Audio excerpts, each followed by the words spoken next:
hermanos de la Iglesia Unidad Cristiana en Tijuana.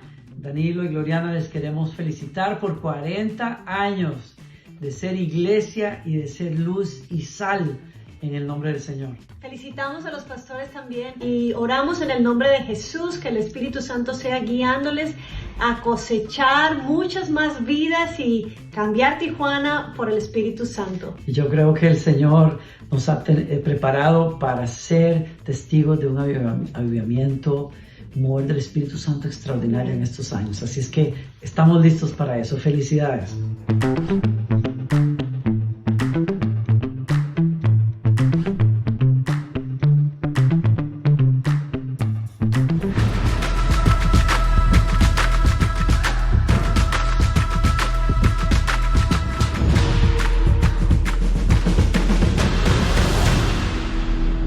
¿Qué tal? ¿Cómo están todos?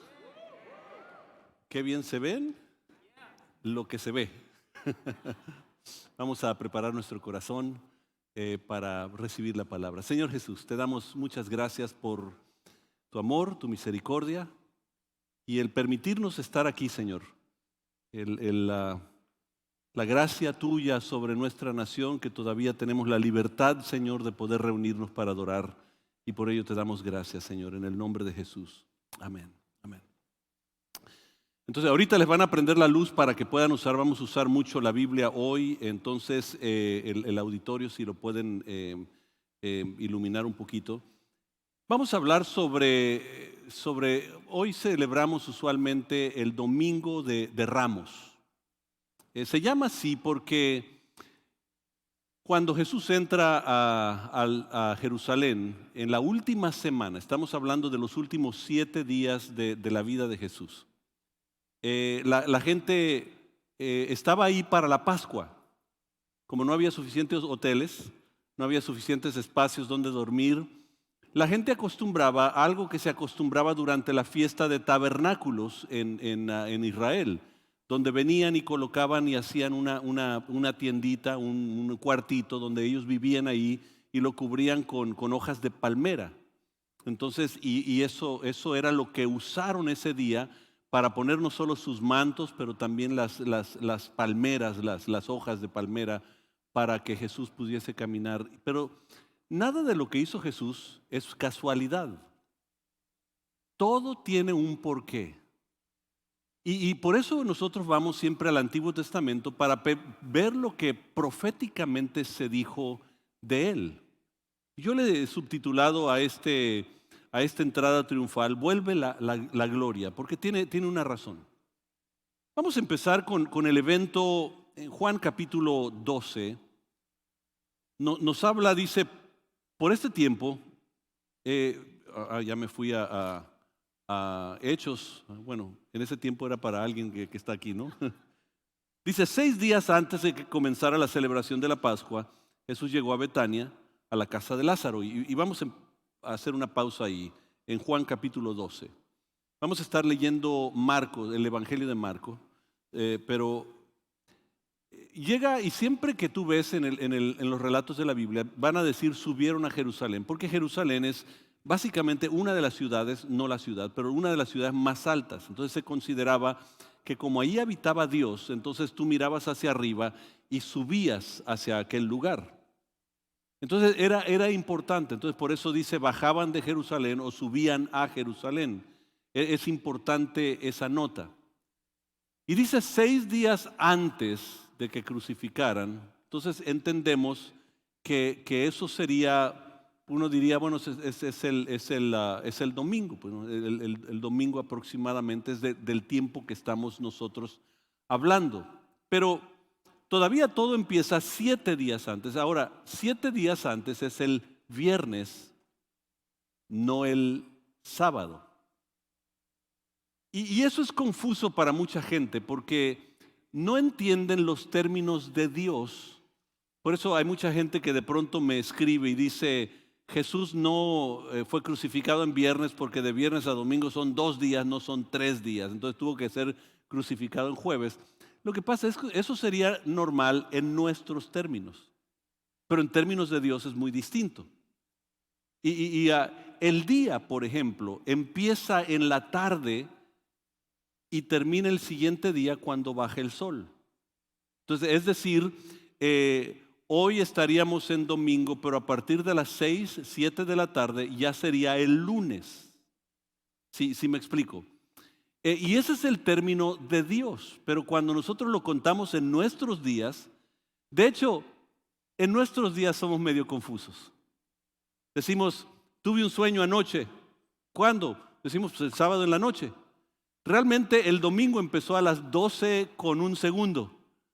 Entonces ya es el domingo. Realmente no fue anoche, fue esta madrugada donde tuve el sueño, pero siempre digo anoche porque digo que como el día previo, porque nuestros términos, es terminología nada más. Pero para comprobar eso, vamos a Génesis capítulo 1. Y nada más quiero rápidamente explicarles y cómo Dios lo establece.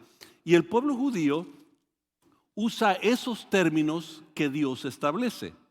Y en la creación, después de hacer toda la creación, versículo 3 dice, entonces Dios dijo que haya luz y hubo luz. Versículo 4, y Dios vio la luz que era buena, luego separó la luz y la llamó oscuridad. Dios llamó la luz día y la oscuridad noche, la separó de la oscuridad, ¿no? Dice y termina diciendo, y pasó la tarde y llegó la mañana y así se cumplió el primer día. Noten que Dios establece desde la tarde hasta el siguiente día, mañana, es un día.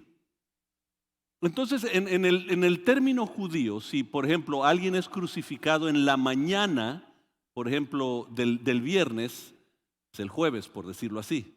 Si es del sábado, que no se hacía nada el sábado, es el viernes. O sea, tendrías que esperar hasta el siguiente momento que baje el sol para poder considerarlo otro día. Entonces, cuando tú consideras viernes, empieza el jueves a viernes, es un día, no importa en qué horario. Ellos no lo consideraban, fueron 2 horas antes de que terminara el día. Eso no era contemplado. El día era día, no tenía en sí término, era nada más la puesta y la subida del sol. Entonces era un día, siguiente es 2 días, y el domingo en la mañana, que empezó el sábado en la noche para nosotros, era el tercer día. Entonces son nada más terminologías que uno tiene que aprender para poder entender mucho de lo que la Biblia dice y para que podamos nosotros saber interpretarlo. Ahora nos dice que sube Jesús a Jerusalén.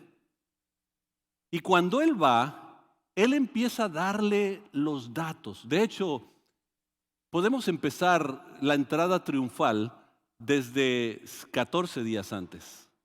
El viernes, 2 semanas antes, empieza la entrada triunfal donde Jesús va y visita a un amigo de él que se llama Lázaro. Lázaro había muerto, tenía 3 días muerto. Y uno dice, ¿por qué esperó tanto tiempo Jesús nada más para hacer el milagro? No, porque había muerto 3 días y de pronto Jesús dice, remuevan la piedra. Les estaba empezando a enseñar desde ese momento a qué venía el Señor Jesús. Y está dándolo en datos proféticos y en datos alegóricos y en datos para que ellos pudiesen entender todo lo que el Señor decía. Y noten lo que les dice.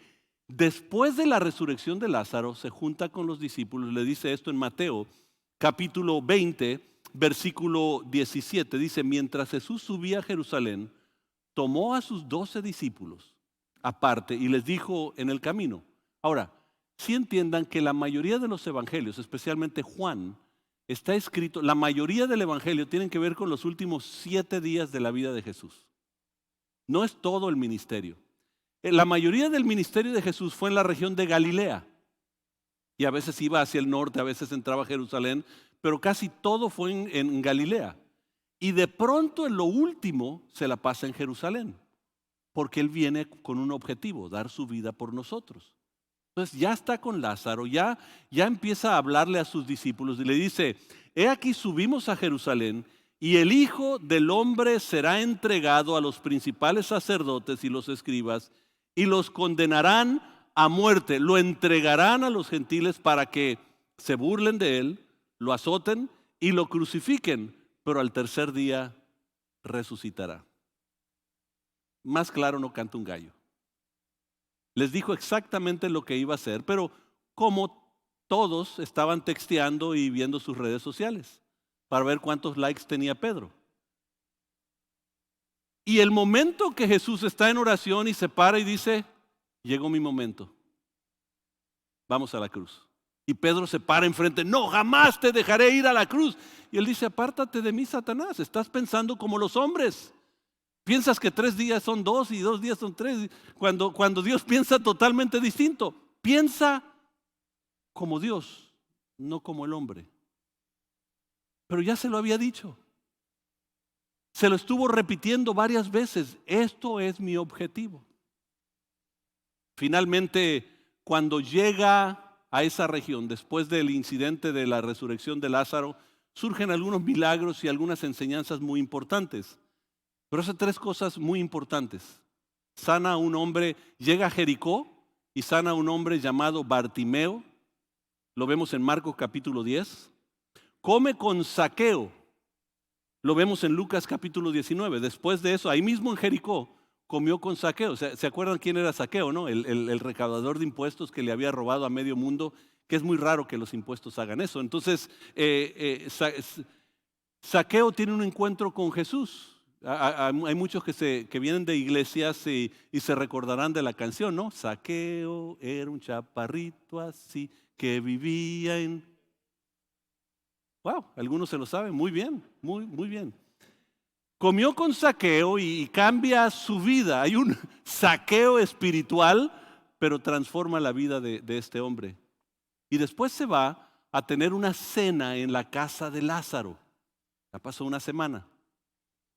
Y en la casa de Lázaro hay una mujer, María, no sabemos quién era exactamente, pero María llega y unge los pies de Jesús.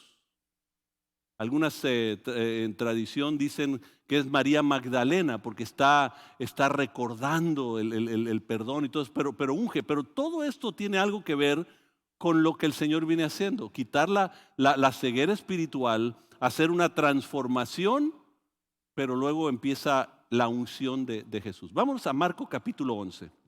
Quiero que leamos el evento de la entrada triunfal de Jesús. Dice, mientras Jesús y los discípulos se acercaban a Jerusalén, llegaron a las ciudades Betfagé y Betania en el monte de los olivos.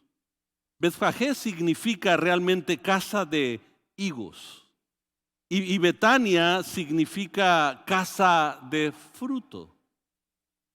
Están en esa región y cuando Jesús ve la higuera que no da fruto y tiene hambre y dice, muérete. Ahora puedes entender, porque Él espera que el fruto sea producido en nosotros. Tú no puedes creer en el Señor y seguir la misma persona. Muy distinto es que vayas en proceso, pero tiene que haber un proceso. No puedes ser la misma persona de siempre. Tiene que haber una transformación. Entonces llega a Betfagé y Betania en el monte de los olivos y Jesús mandó a 2 de ellos que se adelantaran. Vayan a la aldea que está ahí, les dijo.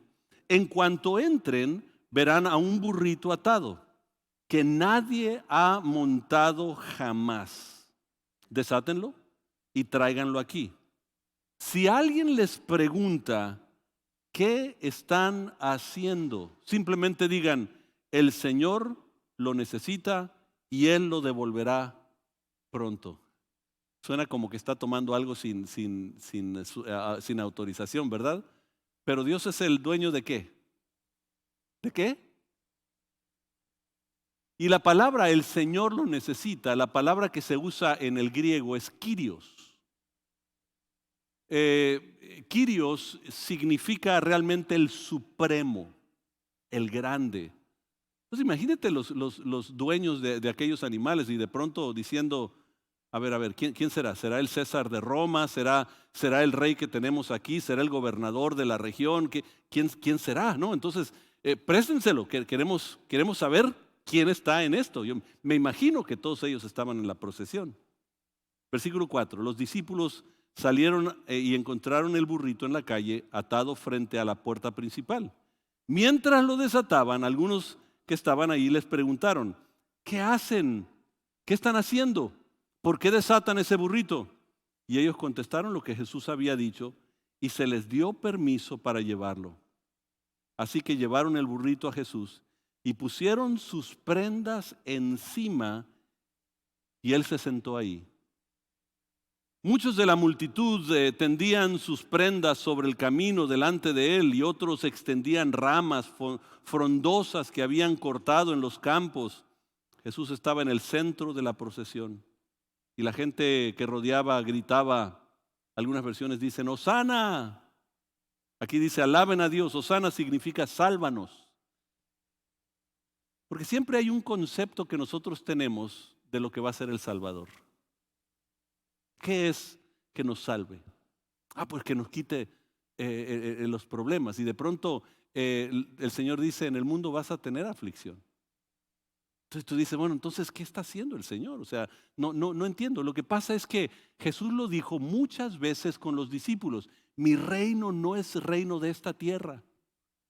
Pero nuestros conceptos, cuando yo oigo a gente hablar de Jesús, dice es que así no se hacen las cosas porque, por ejemplo, hay un concepto de que para que alguien tenga hijos necesitas un padre y una madre, un hombre y una mujer. Solo así se puede tener hijos. Entonces de pronto dicen, entonces si Dios es padre y hay un hijo, entonces el Espíritu Santo tiene que ser la mujer para tener al hijo. Entonces yo digo, eso es pensar como hombres y no pensar que Dios es Dios del universo. Pero queremos traerlo acá y tratar de limitarlo a nuestros conceptos en vez de entender que Él es Dios. Y de pronto la gente está diciendo, Hosana, sálvanos. Tú eres el que vienes a quitar el imperio romano de yugo que tenemos ahora, de dificultad. Lo vas a quitar y vas a establecer el trono de nuestro padre David. ¡Wow! ¡Qué bueno! Concepto que todo el mundo tiene. En Hechos capítulo 1, de pronto Jesús dice, oigan muchachos, ya me voy y les voy a mandar a ustedes al Espíritu Santo. Y ellos dicen, ¿ahora sí será cuando vas a establecer tu reino? Y el Señor dice otra vez todavía con sus conceptos. Sí, dice, y me serán testigos en Jerusalén, Judea, Samaria y hasta lo último de la tierra. Y el concepto de Dios, ¡pum!, totalmente rompe los esquemas de lo que nosotros tenemos. Y sigue diciendo, alaben a Dios, bendición al que viene en el nombre del Señor, bendición al reino que viene, el reino de nuestro antepasado David. Alaben a Dios en el cielo más alto. Versículo 11.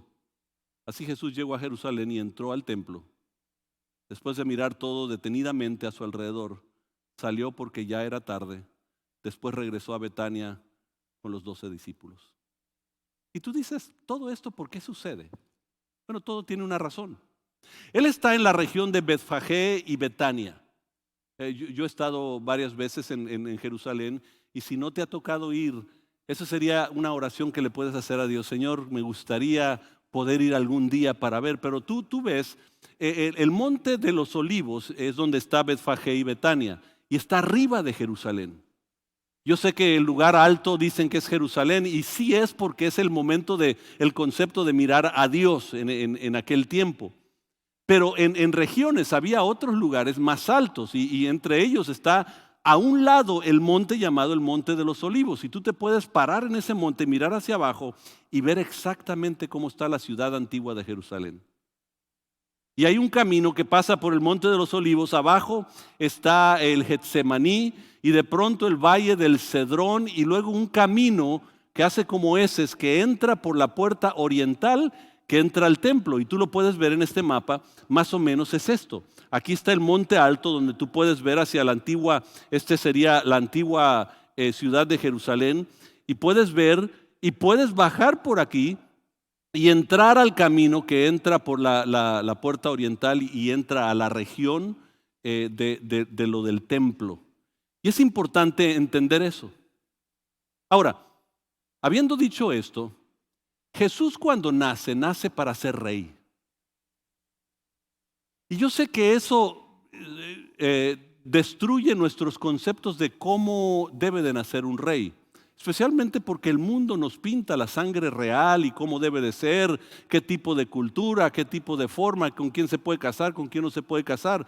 Pero Él llega y nace como cordero entre animales. Y lo ponen en un pesebre, es un lugar donde comen los animales.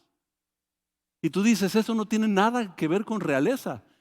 Pero luego magos del oriente llegan y le postran cuando ya está en casa en Nazaret, postran ante él de pronto regalos, oro, incienso, mirra, que eran los regalos que se le daba a los reyes. Eran regalos que representaban la realeza que él venía a entregar a nuestra vida, a verdaderamente ser el rey del universo, para enseñarnos que el reino del cielo es muy distinto al reino del mundo. Venía en humildad y nace para ser rey y cumple en ese tiempo todo lo que las profecías decían de él. Por eso es importante entender el Antiguo Testamento. De hecho, miren, Zacarías capítulo 9, versículo 9 dice: alégrate, oh pueblo de Sión, grita de triunfo, oh pueblo de Jerusalén. Mira, tu rey viene hacia ti. Él es justo y victorioso, pero es humilde, montado en un burro, montado en la cría de una burra. Y tú dices, la cría, bueno, nadie había subido ese animal. Usualmente cuando tú subes un animal, un burro o un caballo, tienes que avanzarlo primero. Ahí es donde te das cuenta quién era el que estaba montando, que inmediatamente aún el animal se sujetó a aquel que se sentó sobre él. Pero ¿por qué no tomó a la mamá del burrito en lugar de al burrito? ¿Por qué no toma al que ya está formado, que tiene ya su capacidad de seguir las instrucciones que se le da? ¿Por qué no hizo eso? Porque en los tiempos antiguos, cuando un rey se montaba sobre un caballo, era el único que podía montar el caballo.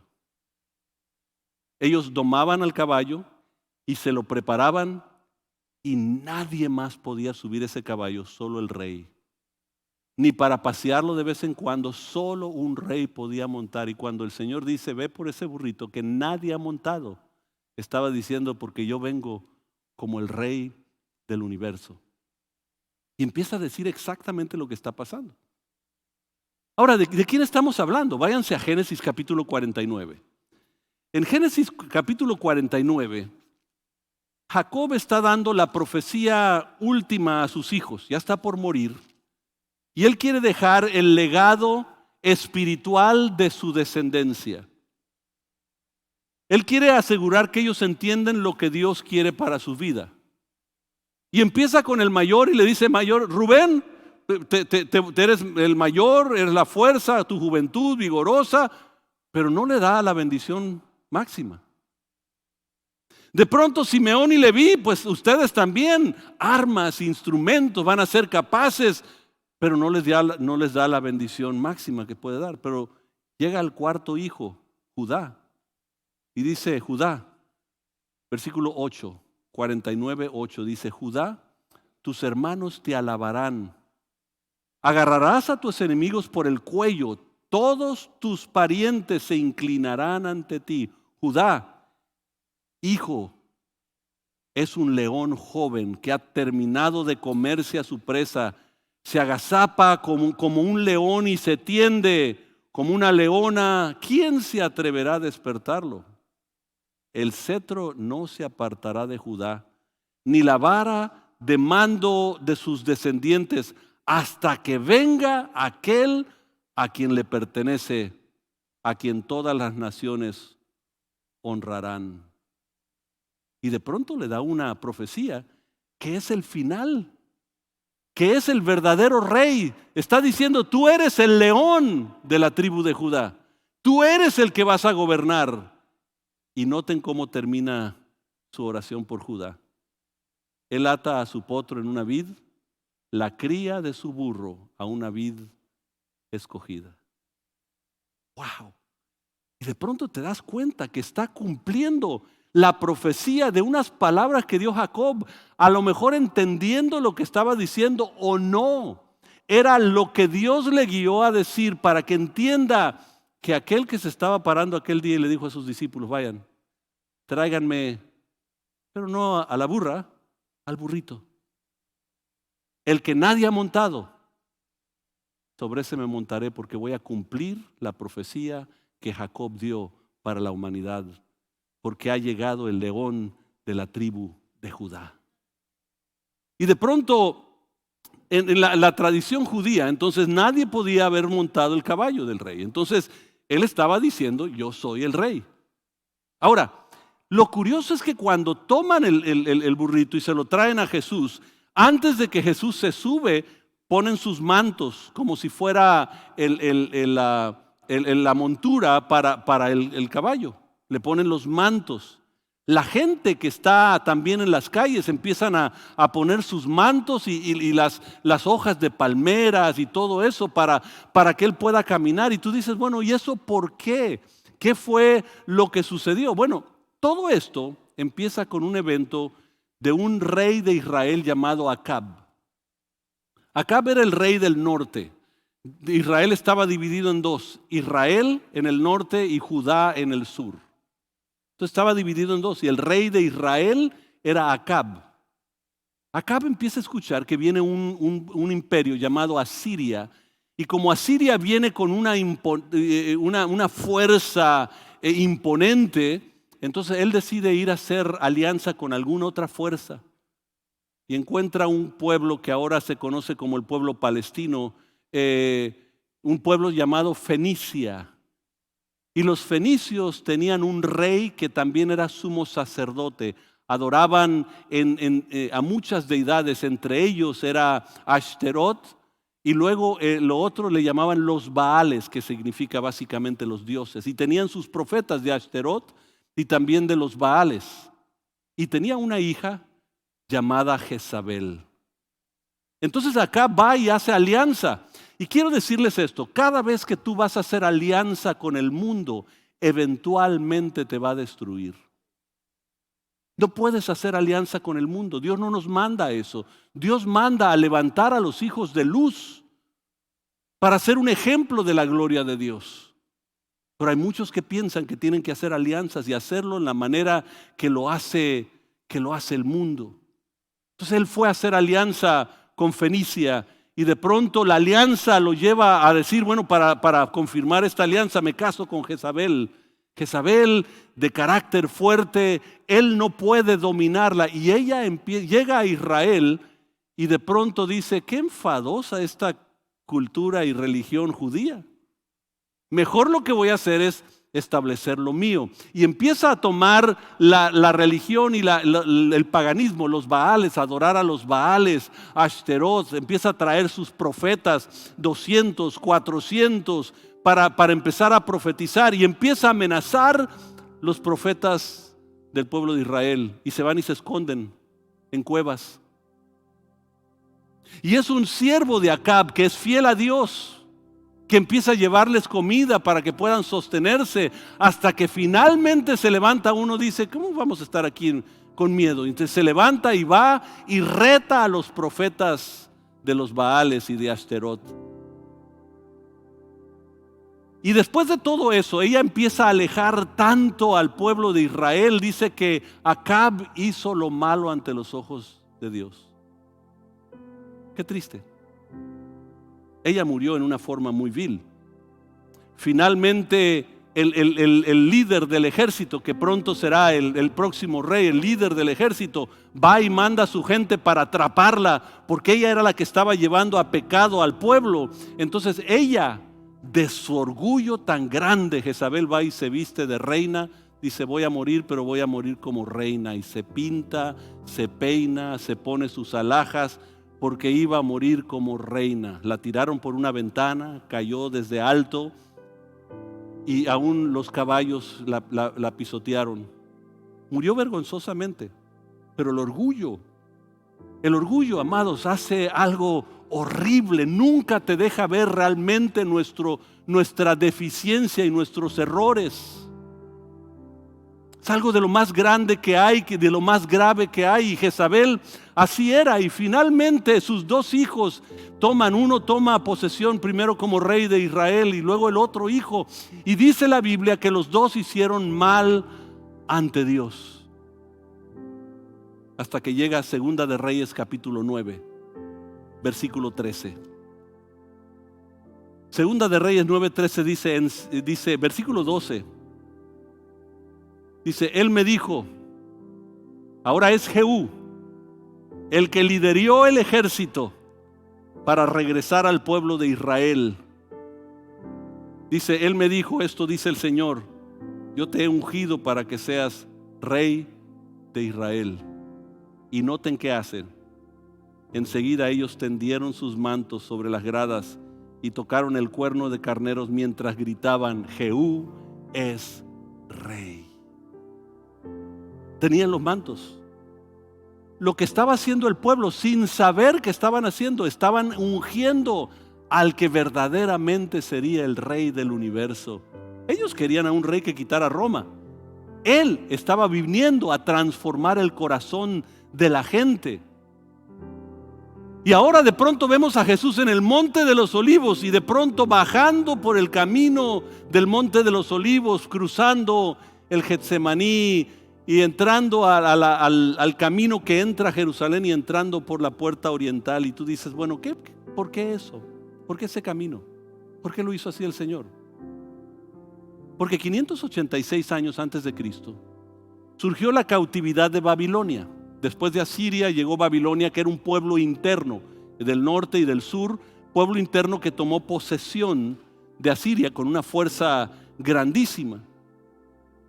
Entonces Babilonia toma posesión y toma posesión de Israel, porque Israel había abandonado los estatutos de Dios. De hecho, cada 7 años tenías que entregárselo a Dios, pero tenían 460 años que no ponían atención a darle el año sabático a Dios. Y el Señor dice, oye, me debes 70 años sabáticos. Entonces los manda a 70 años con Babilonia en esclavitud. Y cuando viene la esclavitud, Ezequiel, el profeta, se para en el Monte de los Olivos y ve hacia Jerusalén. Esto es impresionante. Y en el capítulo 10, versículo 18, noten lo que está viendo Ezequiel. Luego la gloria del Señor salió de la entrada del templo y se sostenía en el aire por encima de los querubines. Entonces, mientras observé, los querubines volaron con sus ruedas a la puerta oriental del templo del Señor, y la gloria de Israel se sostenía en el aire por encima de ellos. Y todavía, para no hacerlo muy largo, pues se me está acabando el tiempo, capítulo 11, versículo 22, dice, luego los querubines desplegaron las alas y se elevaron en el aire con las ruedas, junto a ellos la gloria del Dios de Israel se sostenía en el aire por encima de ellos. Entonces la gloria del Señor se levantó de la ciudad y se detuvo sobre la montaña que está al oriente. Ezequiel, el profeta, está viendo hacia abajo el templo y cómo ve la gloria de Dios que sale del templo. Cruza la puerta oriental y sube al Monte de los Olivos y ahí reposa. ¡Wow! Y ahora Cristo en su último momento, Jesús en sus últimos momentos aquí en la tierra, se para en ese monte donde va a estar orando diciendo, Jerusalén, Jerusalén, cuántas veces quise juntar como la gallina junta sus polluelos, pero mataste a los profetas, hiciste esto desde Acab, Jezabel, todo eso. Le llamaba la gran ramera, aquellos que se apartan de Dios, es lo mismo. Está en ese monte donde se asentó la gloria de Dios. Y ahora dice, mi tiempo ha llegado para entrar al templo una vez más. La gloria se había apartado. Ahora la gente está honrando al rey, esperando que él haga lo que nosotros queremos. Pero mira, la gente lo adoraba, pero aquí está una frase muy, muy importante. Mientras Jesús era lo que ellos querían, le adoraron. Aquí me faltó una coma. Mientras Jesús era lo que ellos querían, le adoraron. Pero cuando Jesús es lo que ellos necesitan, entonces lo crucifican, porque a veces nosotros lo que queremos es que Dios haga lo que yo quiero, lo que yo siento que necesito. Y Él está diciendo, no, espérate, tú necesitas mucho más de lo que tú crees. Por eso en Apocalipsis capítulo 2 y 3, lo que el Señor hace, llega con la iglesia y habla con ellos algo distinto a lo que ellos piensan que necesitan. Y dice: Éfeso, tú piensas que has defendido, y te felicito por defender mi nombre, por levantarme, por trabajar duro, fuerte. Pero una cosa tengo contra ti: has abandonado tu primer amor. Y todas las iglesias tenían un concepto de lo que ellos pensaban que eran. Piensas que eres rico y grande, pero eres un pobre y miserable. Y el Señor les dice, ¿por qué Él está viendo? Porque a veces nosotros nada más estamos buscando lo que queremos, pero Él está buscando lo que necesitamos. ¿Qué necesitamos? ¿Que el imperio romano cese de existir? No, necesitamos que nuestra mente sea transformada y nuestro corazón sea transformado. Y de pronto se para en el monte de los olivos y dice: es tiempo de bajar. Juan 1:14 empezó a decir, diciéndolo: y vimos su gloria. Gloria como del unigénito del Padre, lleno de gracia y verdad. Y Él está diciendo: ahora la gloria del Señor, que se apartó en el tiempo del profeta, ahora la gloria del Señor está regresando al templo. Y noten, Marcos capítulo 11, versículo 11 dice: y llegó al templo y observó todo lo que estaba pasando, y luego se retiró. El siguiente día regresa a voltear mesas y a dar la profecía de Jeremías, que decía: ustedes han convertido mi templo en cueva de ladrones, porque había mucho comercio. ¿Era malo hacer el comercio? No, era necesario ese comercio, porque gente viajaba de muy lejos, no podían traer ovejas en todo su camino, compraban ahí para hacer sacrificio, pero sí demandaba el Señor que la oveja sea sin mancha, y ahí decidieron vender lo más barato, lo manchado, y no darle lo mejor al Señor. Y el Señor dice: ese no es mi templo. Para que la gloria mía esté en el templo tuyo, necesitas hacer las cosas que yo anhelo para tu vida, para que tú puedas ser transformado verdaderamente. El Cordero de Dios llegó a su destino. Él regresaba al templo. Su meta era el templo. Y la gloria de Dios regresa al templo. Y hoy, esa entrada triunfal que surge para celebrar la muerte y resurrección de Jesucristo empieza en este momento donde te dice en 2 de Corintios: pues nosotros somos el templo del Dios viviente.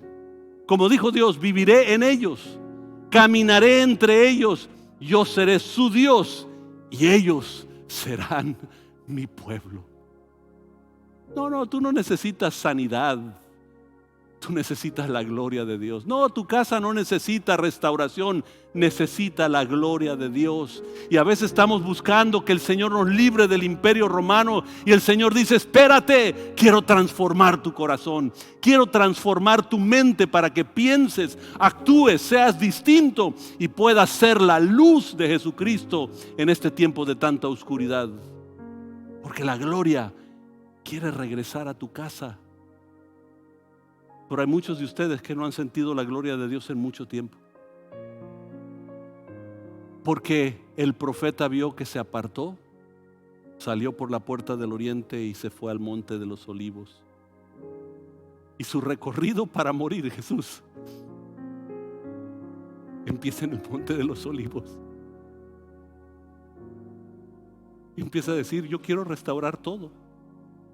Por eso en Apocalipsis a las iglesias le dice: regresen a hacer las primeras obras, regresen a hacer lo inicial. ¿Qué fue lo inicial? El llegar y decir: Señor, te necesito nuevamente en mi vida, en mi casa, en mi trabajo, en mis sueños, en mis anhelos. Necesito que descienda una vez más, montado sobre su caballo blanco, el Rey de la Gloria, y que entre a mí la gloria de Dios. Señor Jesús,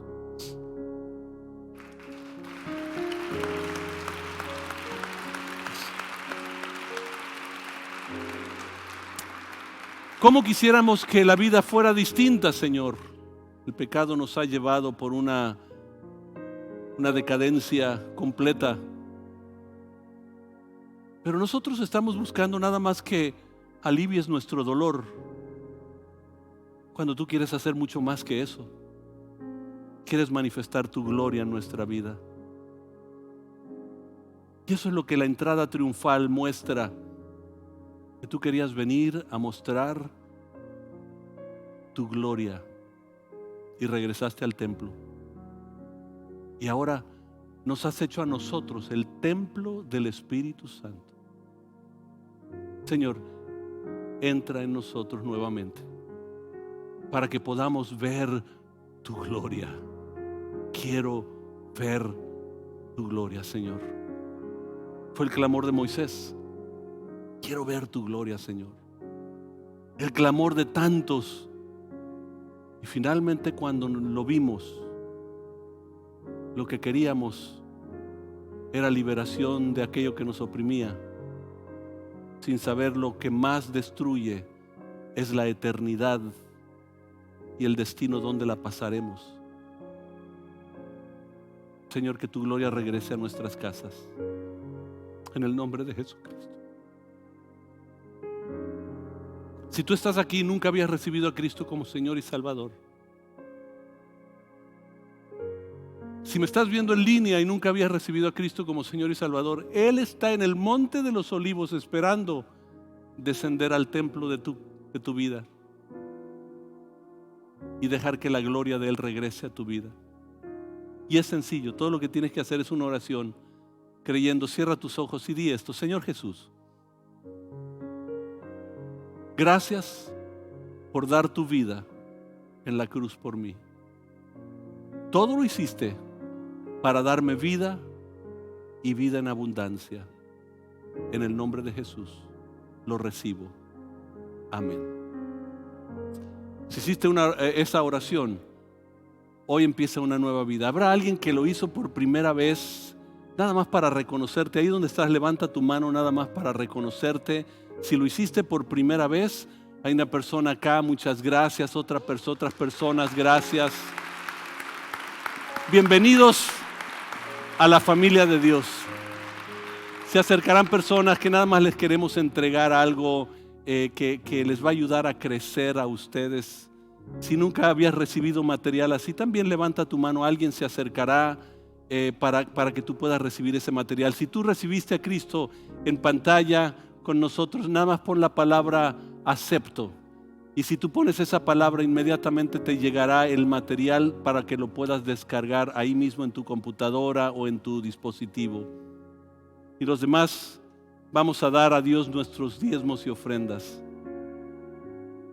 Hay distintas formas de dar y van a estar en su pantalla para que aquellos que están viendo sepan que hay muchas maneras de poder dar. Ya no lo hacemos en forma tradicional, pero de todos modos lo que creemos es que la gente, los que van a ser fieles, seguirán siendo fiel a Dios. Dios nunca falla.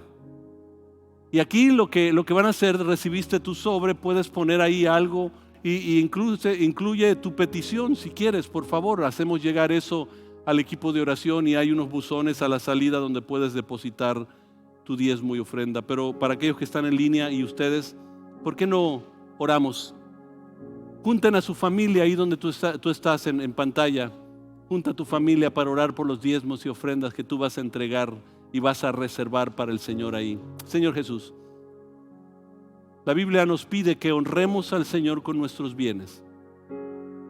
Es una muestra de decir que no dependemos en los formatos humanos, dependemos en ti, Señor. Y lo que nos has dado es bendición tuya, el 100% es bendición tuya. Y todo lo que pides es nuestra obediencia a ti, Señor, en creerte. Hoy te entregamos los diezmos y ofrendas, sabiendo que lo que entregamos estamos dando la bendición a futuras generaciones nuestras. En el nombre poderoso de Jesucristo. Amén. Amén. Vamos a despedir la gente en línea. Que Dios les bendiga. Los dejo con el host de ustedes.